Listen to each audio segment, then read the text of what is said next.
di ba? Yes po, Your Honor. It may be too late in the day, pero nothing's too late. Di ba, Secretary, no? Your Honor, part na rin po ito ng affidavit ko. Okay lang po, basahin ko po. Sa nasalihan po namin mga public bidding, may 2 o 3, may mga sumasali para sa Ang share na tinutukoy ko ay kumakatawan sa maliit na porsyento o pera na binibigay ng takers. Takers po ang nagbibigay noon para sa mga mga negotiator at saka sa mga bids and award committee. Ito ay kumakatawan sa bayad para sa pagsali at pagpapatalo ng ibang qualified na contractor sa mga bidding. Umaatras po yung mga bidders kasi po hindi naman talaga sila mananalo kahit anong gawin nila. Ginagawa ito upang magmukhang lehitimo ang nagiging proseso ng pagkuha ng project. Kung mapapansin ng mga mambabatas, makikita na halos dikit-dikit lamang ang presyo ng mga bid amount ng mga sumasali sa rig bidding at peking bidding na ito. Bago pa man magsimula ang dropping ng bids at opening na madalas ay naka-livestream sa YouTube at ay alam na ng mga contractors kung sino ang nakatagdang manalo. Kung biglang mag-dive o biglang pagbaba ng presyo sa kanilang bid na isinumite upang maging lowest calculated bid ay kadalasan dinidisqualify ito ng back gamit ang ilang proseso upang maibigay pa din sa taker ang project. Isa sa mga proseso ay ang pagpupunit sa dokumento o pagsulat sa mga pahina ng bidding documents upang madeklara itong non-compliant at tuluyan ng hindi makonsidera sa proyekto. Ilang beses naming sinubukan labanan ang prosesong ito sa pamamagitan ng pag-report at pagpapadyaryo sa mga tiwaling kawani ng gobyerno, ngunit hindi lahat ay nadadala dito.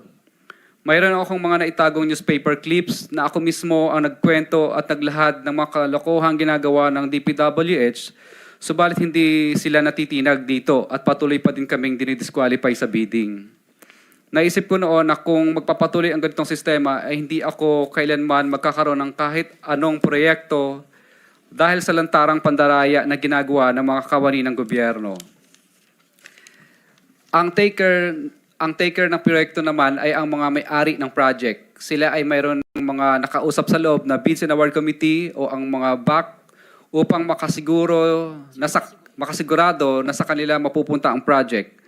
Maaring nabili na nila ang proyekto mula sa congressman at iniintay na lang na lumabas ang resulta ng bidding na isinasagawa.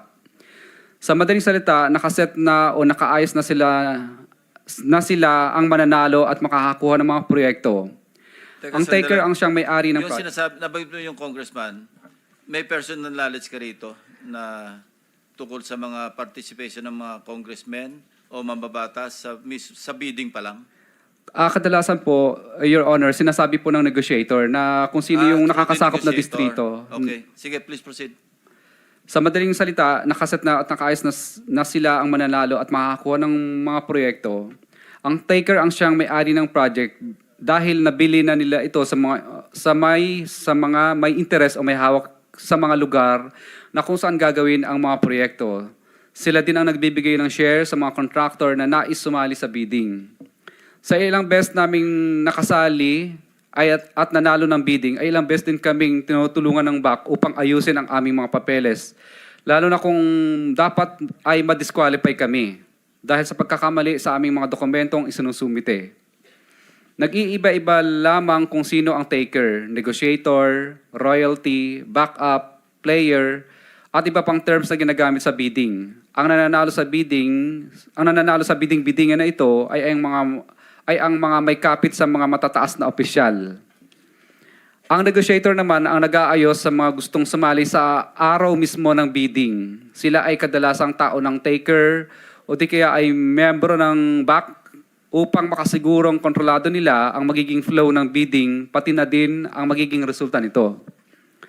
Ang royalty naman ang mga taong nanghihiram ng lisensya.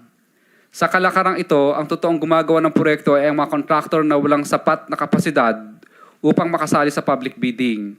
Nakadepende sa pag-uusap kung magkano ang royalty fee, pero kadalasan ay nasa 3 to 5%. Ito ng project na napupunta sa may-ari ng lisensya na hinihiram nila. Ang player naman ay sumasali lamang sa mga bidding. Sila ay qualified sa proyekto upang magbigay daan sa taker na nagpauna na or bumili ng project sa mga congressman.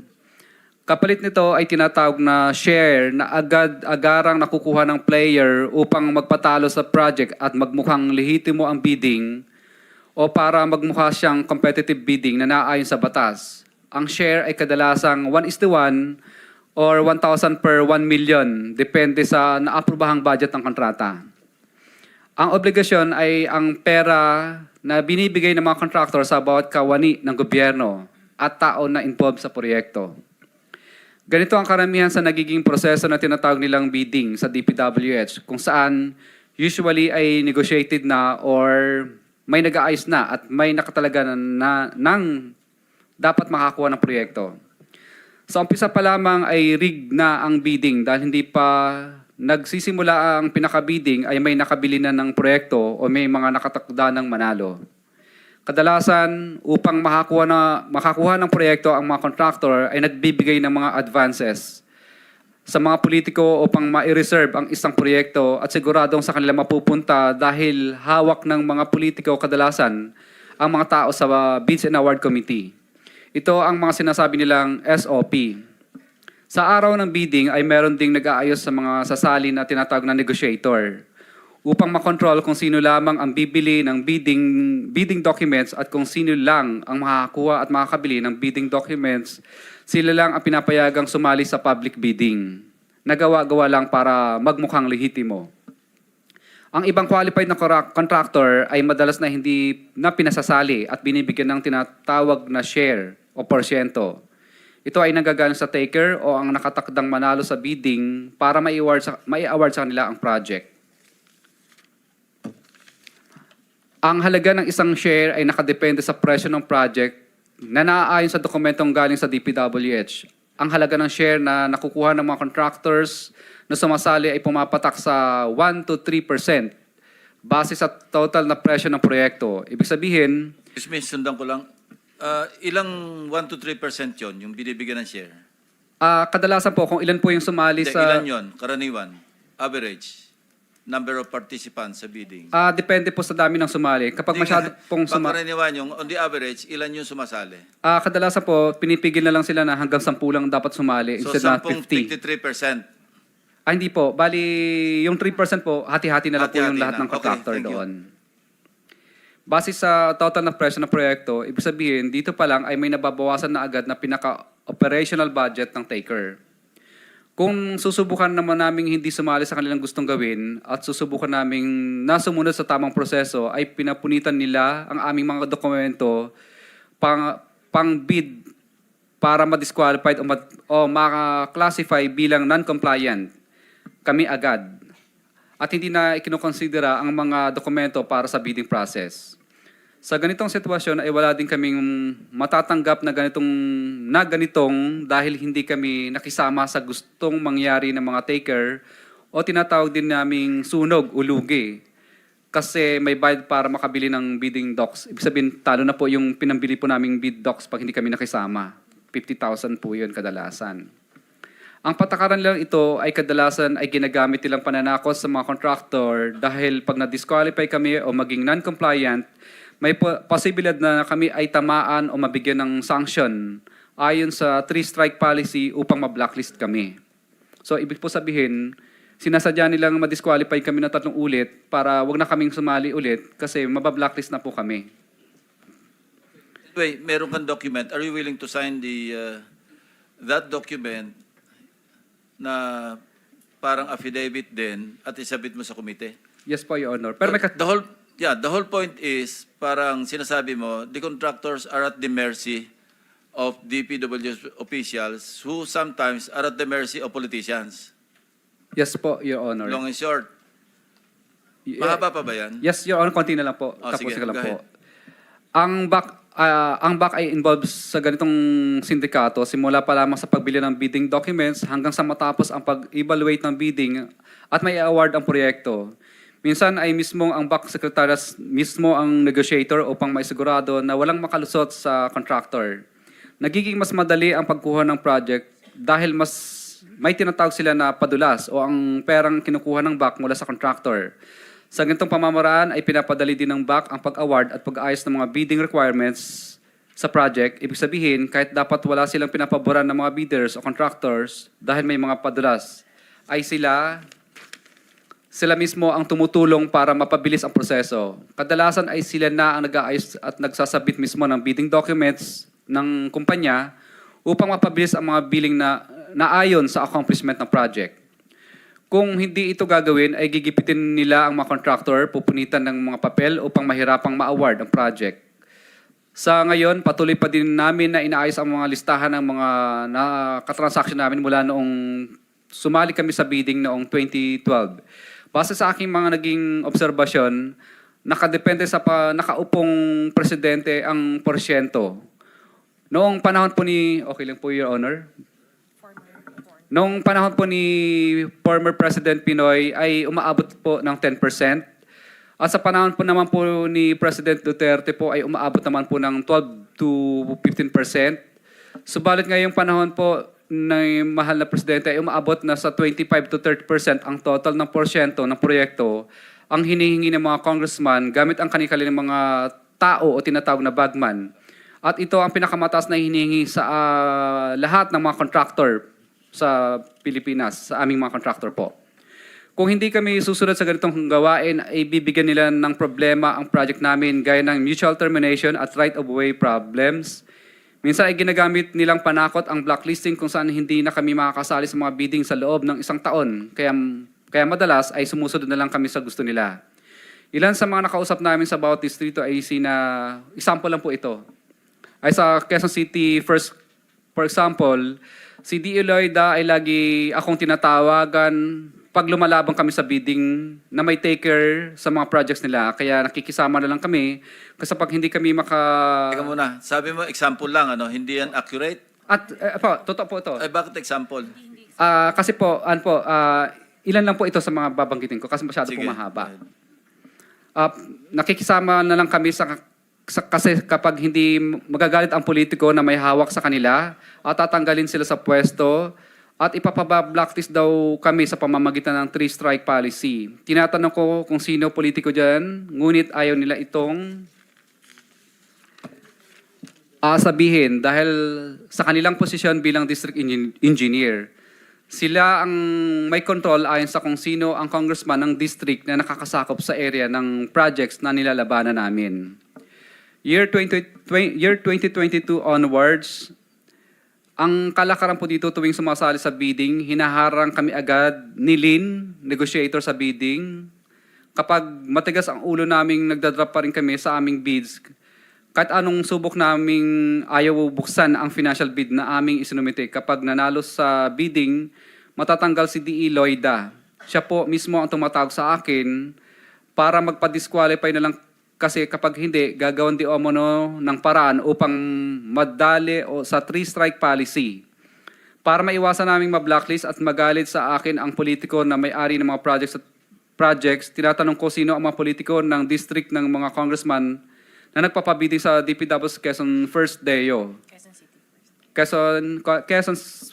DPW's Quezon City First Deo. Sa DPW's Quezon City Second Deo naman, ganun din ang bidding dito sa panahon ni D.E. De Buenadera, year 2022 onwards, na sinundan naman ni D.E. Protesta, wala din masyadong bidding. Kasi kapag sumasali kami, disqualified agad at papakiusapan ka ng negotiator na umatras kasi may taker na rin mga politiko dito. Kung kanino galing ang projects. Gaya ng Quezon City First Deo, 3-strike policy din ang panakot nila at magagalit daw di umano ang mga politiko sa DE kapag nanalo kami at tatanggalin sila sa pwesto. Ang congressman sa lugar na ito ay magagalit sa amin at papahirapan kami sa implementation ng proyekto kapag ito ay na-award sa amin. Kaya napipilitan kami minsan umatras dahil sa matinding pressure at pakiusap ng DE at negotiator. Minsan kapag hindi pa rin maayos mga taon na ng congressman ang tumatawag at kumakausap sa amin kapag ayaw pa rin naming umatras. Yun po.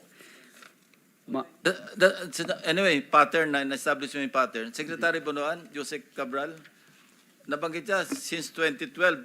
Andyan na rin kayong dalawa since 2012. Hindi niyo na monitor yung structural eh. systemic, structural. Yung Bulacan First District Engineering Office, tingin ko microcosm lang ito eh. Of what's happening in the entire country. Your Honor, this is very revealing that I am hearing now. By the way, Your Honor, I retired in the Department of Public Works and Highways in 2010. And then, 2010. okay, sorry. And I just came back in 2022, Your Honor. So this is very revealing, Your Honor. See, this is the loophole actually of manual bidding. I would not know whether, for this particular problem, I don't know. In my watch,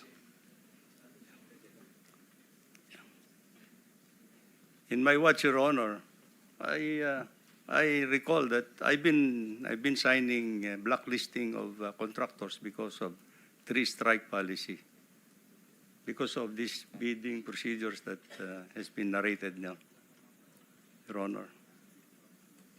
Sige. Siguro, Last point, ano? Yeah, And then after you, karapat na Senator siguro. Marcoleta. Apo. Mr. Chair, siguro bago tayo mag-move kay Senator Marcoleta, kanina, doon na sa Ghost Projects, no, inamin nyo naman kanina na meron. So, ibig sabihin nun, Engineer Bryce, Engineer JP, na dinoktor at pineke nyo ang mga dokumento para makasingil at para lang masabing may proyekto. On record lang. Di ba pag sinabing in-house na kayong gumawa, iniram nyo kay Ma'am Sally ng SIMS, kay Wawaw, mga lisensya, ibig sabihin hindi talaga ginawa. Papeles lang yun. Tulad ng pinakita ni Senator Lacson, no? Yung kakabid pa lang, kaka-notice to proceed, meron na kaagad, kakabid, may notice kaagad. So, ibig sabihin, papel lang yun. Tama? Your Honor, meron po kasing instance na nangyayari sa amin na may tinatawag po na contractor's own risk. So, lumalabas parang hindi pa po lumalabas yung yung talagang notice to proceed niya, gumagawa na siya. Advance, ginagawa niya na. Parang ganun po, Your Honor. Parang alam niyang malaking kutob niyang makukuha niya dahil alam niyang paborito naman siya, ginagawa na kahit wala pang notice to proceed. Yes po, yun po ang bigay sa amin, yun po ang instruction sa amin ni Boss Henry, Your Honor. Pwede pong maggumamit nung ganong contractor's Hindi, pero own risk. yung ibang inamin niya na merong ghost. Ibig sabihin, yung mga project na ito, wala talagang delivery, walang ginawa. Papeles lang, papel lang ang tumakbo. Di ba? Tama po, Your Honor. So, ibig sabihin nun, dinoktor at pineke nyo lang yung mga dokumento. Nung project engineer po gumagawa po nun, Your Honor, kami po pumipirma. Pero ibig sabihin nga, dinoktor nyo, pineke nyo yung mga dokumento para mai-forward, para makasigil kayo, makuha nyo yung SOP. Tama? Parang ganun po, Your Honor. So, Mr. Chair, hindi lang ang lisensya nyo, hindi lang engineer. Kasi nagdodoktor kayo ng dokumento, fake dokumento, arkitekto pa kayo na modus. 3 ang profession nyo. Yun na lang huli. Tapos, bago yung si D. Alcantara, tinanggi yung Ghost Projects. Pero, ngunit sabi niya, wala siyang problemang akuin niya yung ibang proyekto. Tama ba? Di ba yun yung sabi ni D. Alcantara? Hindi niya alam yung Ghost Projects. Akuin niya lahat. Yung umpisa pa lang dito, sa kanya na kagad Sabi niya, siya may kasalanan, negligent siya. Yun nga po, Your Honor, na sinasabi namin nun na bakit inamin naman na lahat ng boss ko, bakit yun hindi pa niya inaamin? Yung ghost. Opo, Your Honor. So, minimaintain mo rin pa yun?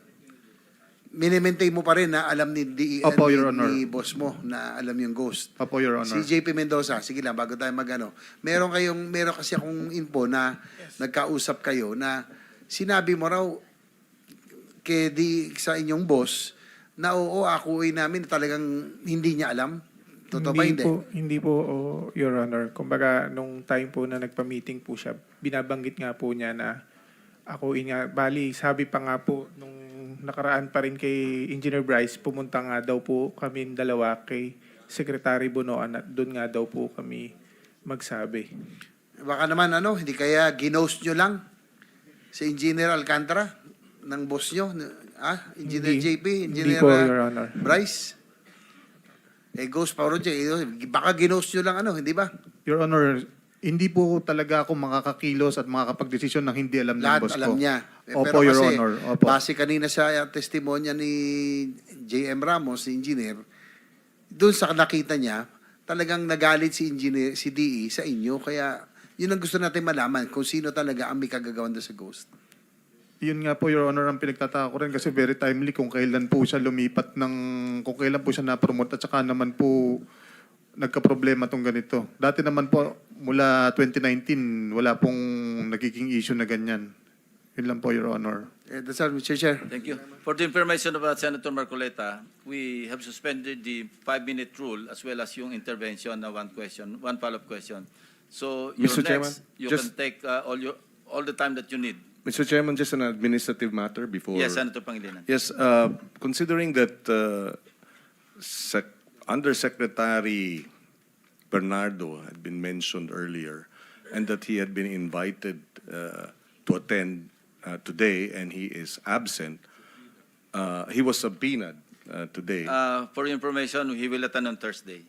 Oh, so there is already information that he will. Yes. So no need to have him He show cause. submitted a draft affidavit and he promised to attend on Thursday because we will suspend today to resume on Thursday. So no need for show cause.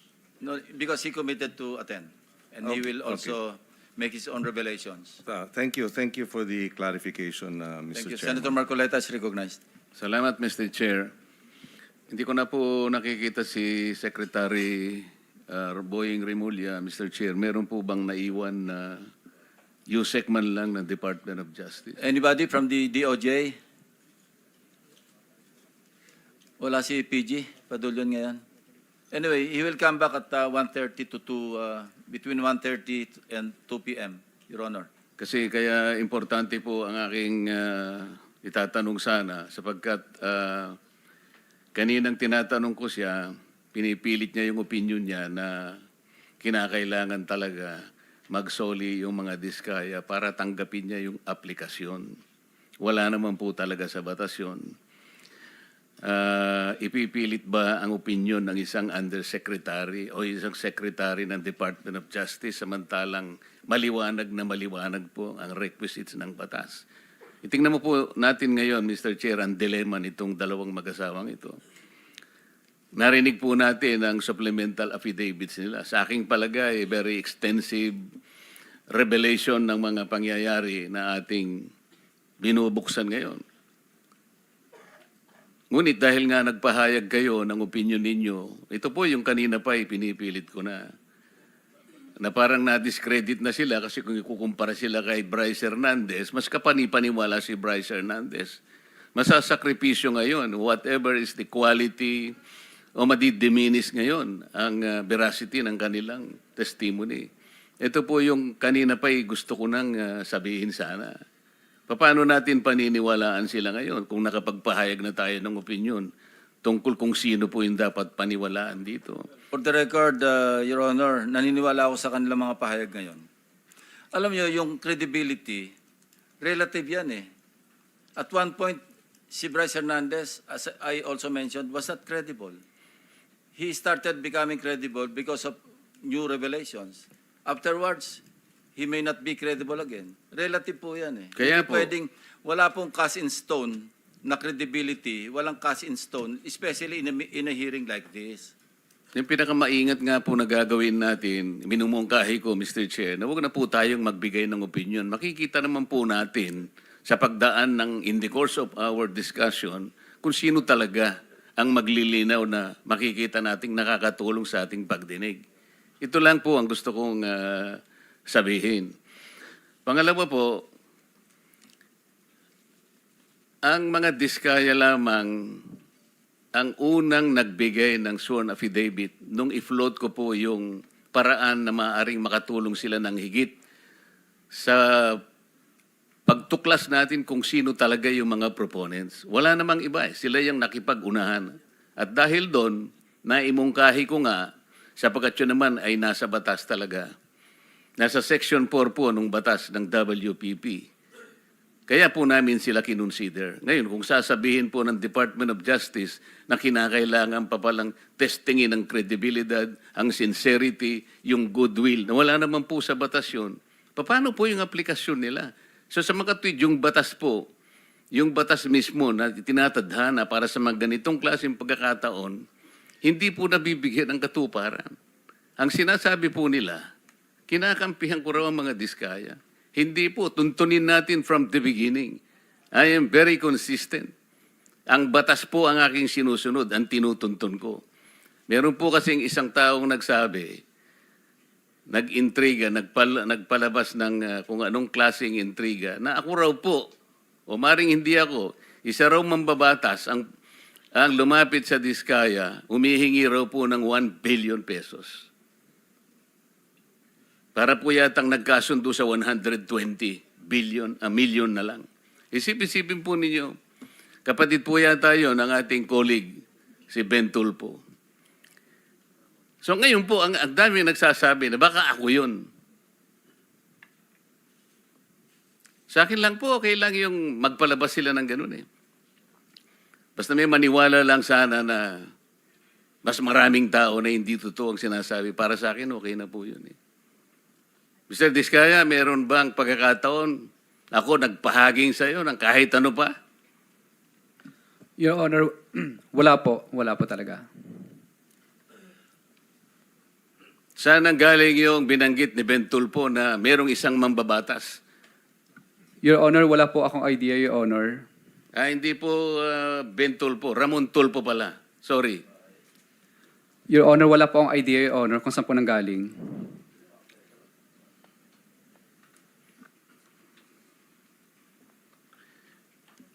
Balik po tayo dun sa sistema na gusto kong maging daan para maayos natin sa pamagitan po ng pagdinig na ito. Secretary Bunuan o kaya si Yusek Kati, kung sino man po ang pwedeng sumagot sa inyo. Natukoy na po natin kanina yung taba ng budget na halos 1 trillion pesos ay talagang naidagdag sa budget na hindi naman kailangan. At ngayon po, ito yung ating pinagtatalunan. Sino po bang may kagagawan kung bakit lumubo ng ganito ng budget na hindi naman natin kailangan? Halimbawa po, yung mga party list, Yusek Kati or Sec Bunuan, meron kayong Code 160. Magkano po ba yung binibigay nyo sa mga congressmen na party list? Magkano po ba yung nakatoka para sa kanila? Your Honor, I think we are allocating 160 million per party list. 160 million, Your Honor. Sa party list po yun? Sa party list, Your Honor. Yung regular po na congressman? The regular congressman, the allocation is based on a formula that we have already agreed. Average po. Kasi 300-something congressmen. Eh. Tama bang i-assume na mag-average sila ng 1 billion bawat isa? 1 billion, Your Honor. Sorry. Opo. On the average, Your Honor, maybe. Kaya nga po. So, tingnan po nyo yung lopsided. Tingnan po nyo yung pagkakaya. Pag party list ka, masaya ka na po sa 150. Nagsimula pa po yun, 130. Totoo po yan. Kasi po matagal akong nag-party list eh. Kaya po pag sinabi ng speaker sa amin, ang para sa inyo, ganito, magsimula na kayong maglista. Nationwide po ang constituency ng party list. Kaya po, magsimula, saan mo dadalhin yung 150 million buong Pilipinas? Kaya po merong isang barangay, sasabihin ko sa kanila, pwede bang 500,000 na lang muna kayo? Kasi paghahatian po ninyo ito. Sasabihin sa amin ng ibang mga barangay kapitan, sa kubeta lang po, hindi na po kakasa ito. Kawawang-kawawa po ang party list. Regular, 1 billion. Samantalang ang distrito po niya, lalong-lalo na po kung Batanes. Ilang tao lang ba ang Batanes? Yung butante yata ron, 9,000 lang ang butante. Pero meron siyang 1 billion. Ang party list, nationwide ang constituency, masaya ka na sa 150. Ito yung sistema pong mali. Hindi ko malaman paano po rin yung ina-allocate. Yung allocation po ang problema rito. Yung pong code na 143, USEC, para saan po yun? Magkano po ang nakatoka ron? Pwede pong i-clarify, ano po yung 143? Yung pong mga insertions, magkano po yun? Kanina po, pinag-usapan natin. Sa Congress, magkano po yun? Sa House of Representatives. Yung House of Representatives, Your Honor, meron yung leadership fund din. Natapos na po tayo doon. Okay. Sama-sama na po doon. Nasa 450B na po yun. Pati yung allocable. Yes, Your Honor. Yeah. Yan po yung...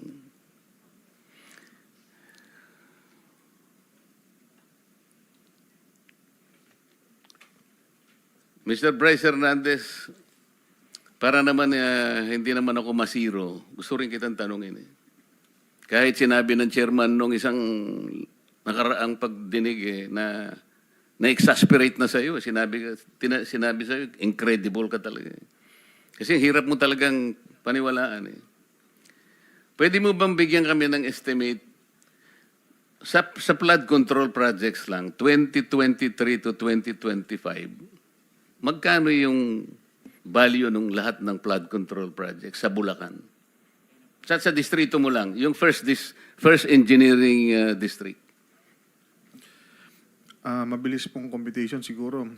More or less po, kung 10 billion po yun, ang total na halaga lang po talaga nun is mga 3 billion lang po, Your Honor. Kasi yun lang po talaga yung ginagamit nating pang budget para sa construction po mismo. Sino po ang... Nagbanggit ka kasi ng dalawang kasama namin dito. Ibig mo sabihin, walang mga congressmen na involved? Meron po, Your Honor. Nabanggit ko na din po kanina, Your Honor. Wala kasi ako kanina. Pwede mo bang ulitin?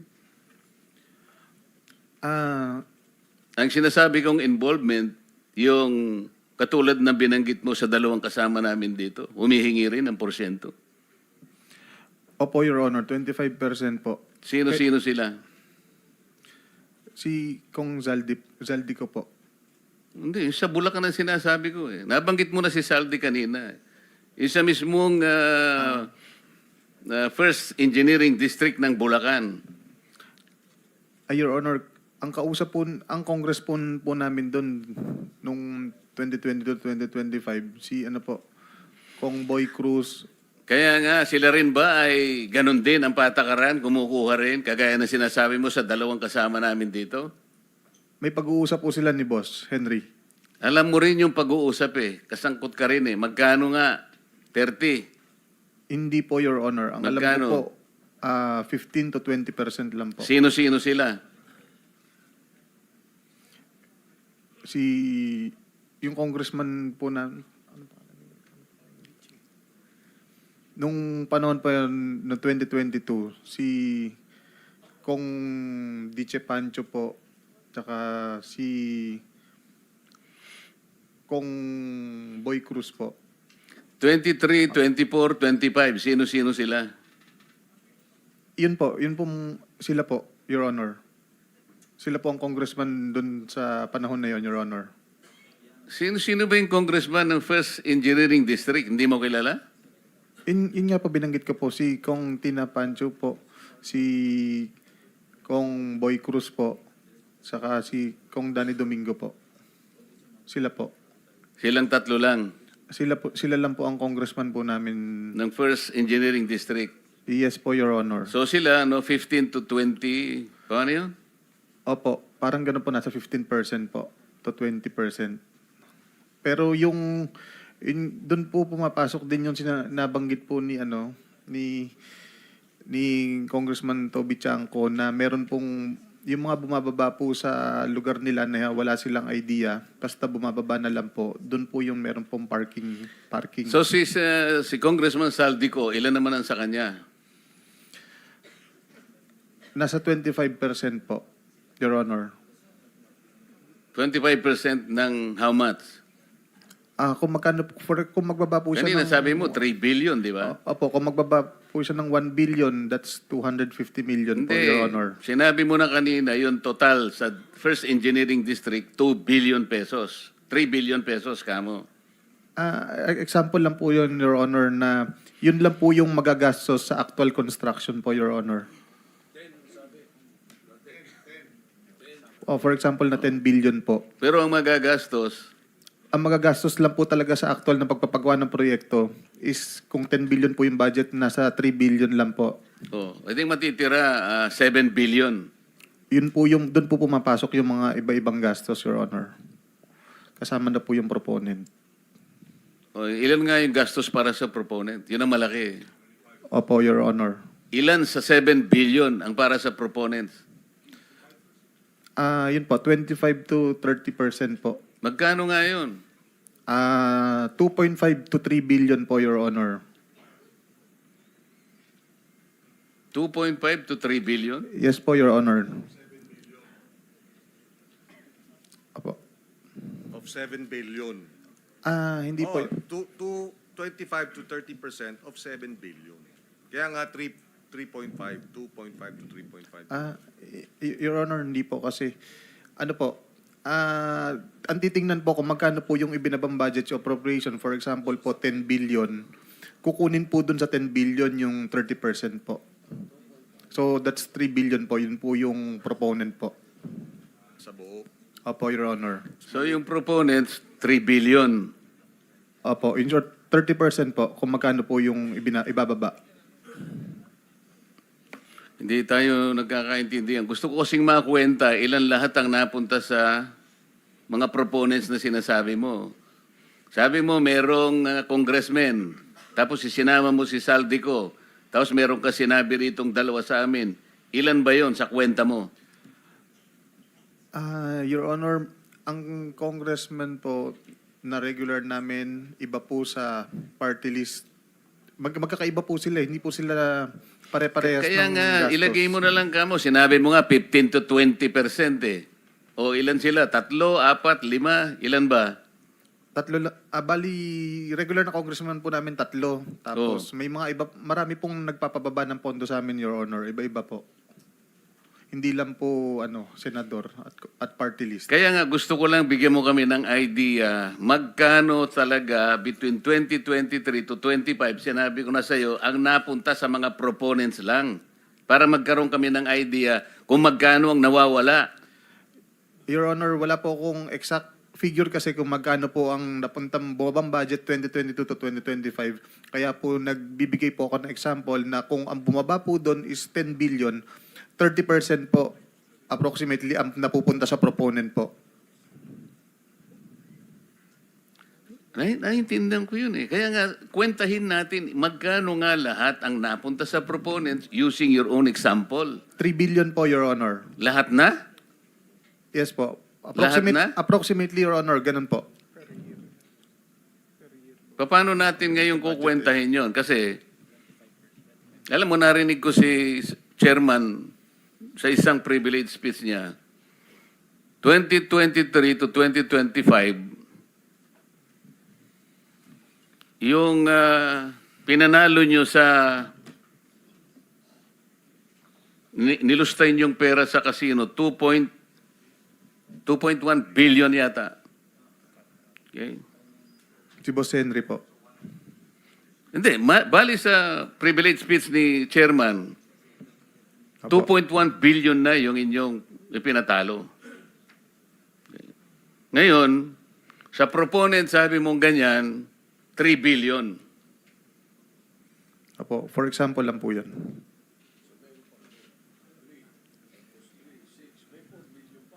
Saan yung 4 billion?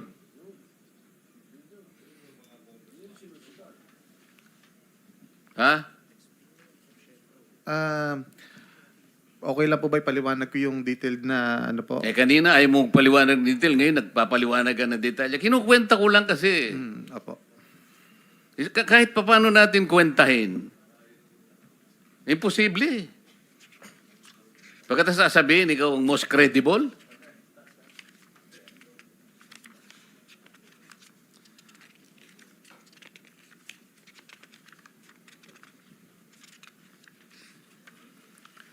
habang nagtitingin siya, Mr. Chair, punta ko sa DBM, Mr. DBM, punta natin yung unprogram na yun.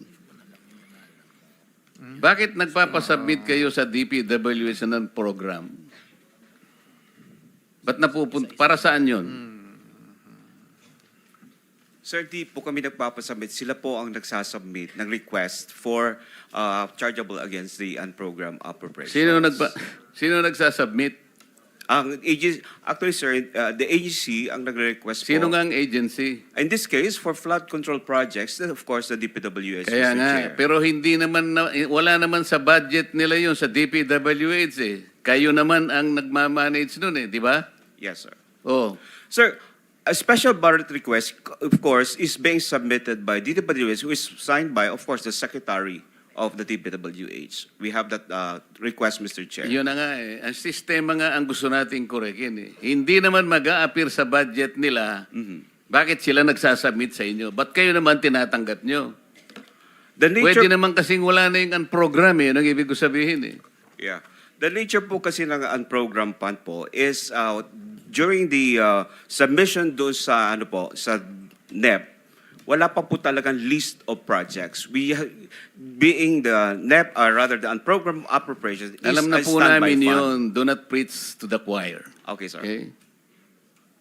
Ang sinasabi po namin dito, yung sistema kasi dapat nating ayusin. Okay. Napakaraming mali. Ito po, napalitaw na natin. 1 trillion ang taba sa budget.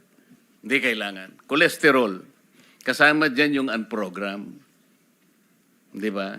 Yes, So ang tinatanong, pwede namang walang unprogram, eh, di ba? Kasi kasama sa taba eh. Kung katawan ng tao yun,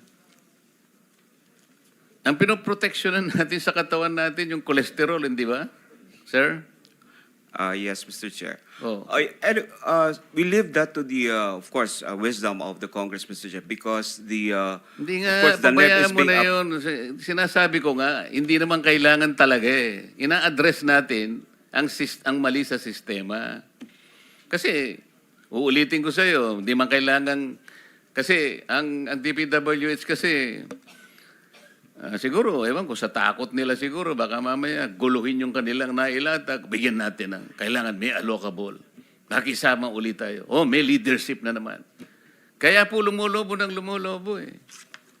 Pagkat itong lumubong ito, itong 1 trillion na to, ang mga proponents po nag-aaway-away dito, alam nila lahat nila na ito ay excess. Ito ngayon ang kanilang talagang nilulusob. Ito yung ipinapark. Ito yung sinasagasa na sinasabi nila. Mr. Chair, iba po kasi naman yung nasa NEP na programs kaysa sa unprogram. So iba po yung proseso, what is being proposed by the DPWH, that is with the listing, at saka mayroon na nasa DEP. The unprogrammed, Mr. Chair, is wala pa talagang listing yun because the nature of its fund, it's a standby fund. So wala pa po talagang listahan po. Eh, ang kaso nga, yung mga proponents, ito ang tinatarget. Hindi ba? Okay. So in that case, Mr. Chair, it's not with us, the DBM, because it emanates from the Congress po kung ano yung nilalagay po doon sa nililipat nila sa Yun nga yung hinahanap yun. natin, yung mga proponents. Ito, sinabi na ni Bryce, si Saldico, isa sa promoter. Sinabi rin ng Diskaya, lumabas din ng mga pangalan, 17 congressmen. Nabanggit din si Saldico doon at si Speaker Martin Romualdez. Di umano, sinabit nung dalawa sa kanilang sinabi. Tama? Yes, Mr. Chair. Isang araw, pumunta rito si Toby Chanco, si Representative Toby Chanco, isinegaw niya rin ang pangalan ng Saldico at nag-produce siya ng resibo. Napakahaba ng resibo. 2 probinsya lang, makikita mo yung pangalan ni Saldico. Halos pangalan niyang nakalagay doon na proponent 13.8 billion pesos. Magtataka ka dito, yung kanyang kumpanya na SunWest, wala man lang dito para umpisahan nating tanungin. Di ba kayo nagtataka kung bakit gano'n? Di ko sinasabi na hindi natin tanungin kung sino-sino. Meron dyan na, anong pangalan mo, Sims ka ba? Merong Diskaya, merong kung sino-sino. Pero yung pinaka-promotor, yung SunWest, na binabanggit ng lahat na, Di ba natin siya tatanungin? Yan ang gusto kong bigyan ng diin dito.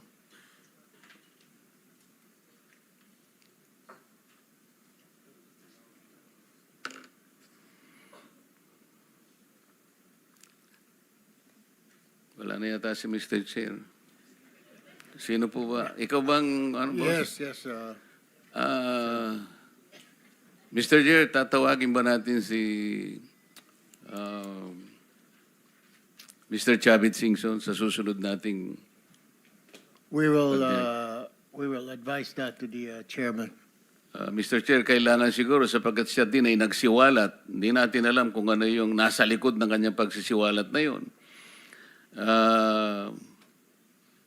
Pero kailangan natin siguro na pakinggan din yun. Sa makatwid ay inaasahan po natin na sa susunod na pagdinig ay makakasama natin, maimbita natin si Mr. Singson, Mr. Chair. We will advise Senator Marcoleta, the chairman. Yes, Mr. Chair. Ang isa pang, kanina po, ako'y nakikiusap sana, nabigyan ako ng pagkakataon na makapagsiwalat ng saloobin sapagkat nakita ko yung mga iba doon ay prejudicial questions. Kaya nalulungkot ako, biglang nawala yung Justice Secretary, wala man lang naiwan kahit sino sa kanila. Babalik naman yun, alas 2 ngayong hapon, si Justice Secretary, kinuha lang yung sinumpaang salaysay ni Mr. Alcantara.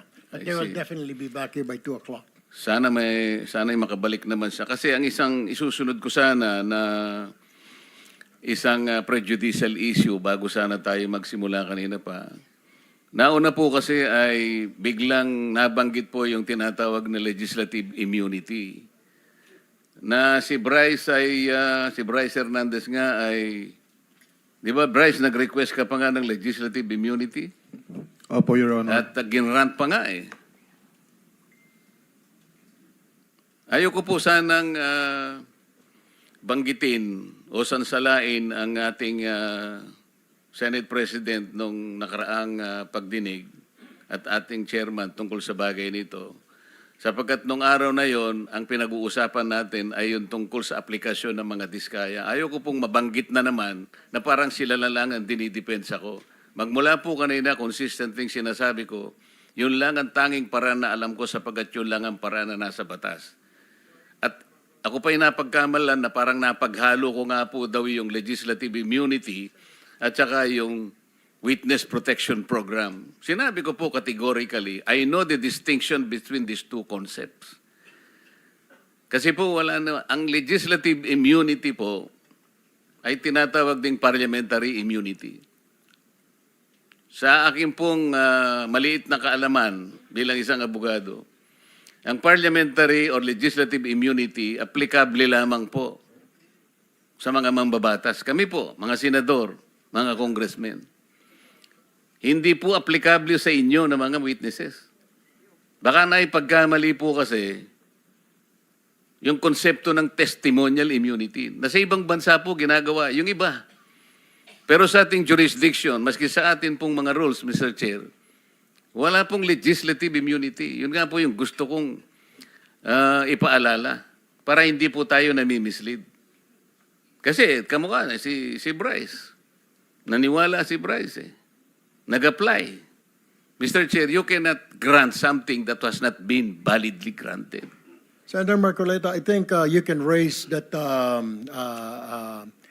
opinion or idea later when Senator Soto will be here and the chairman, Senator Lacson. I believe they can properly answer Yes. your queries. Thank you. I will do that. And the other issue, I think I will have to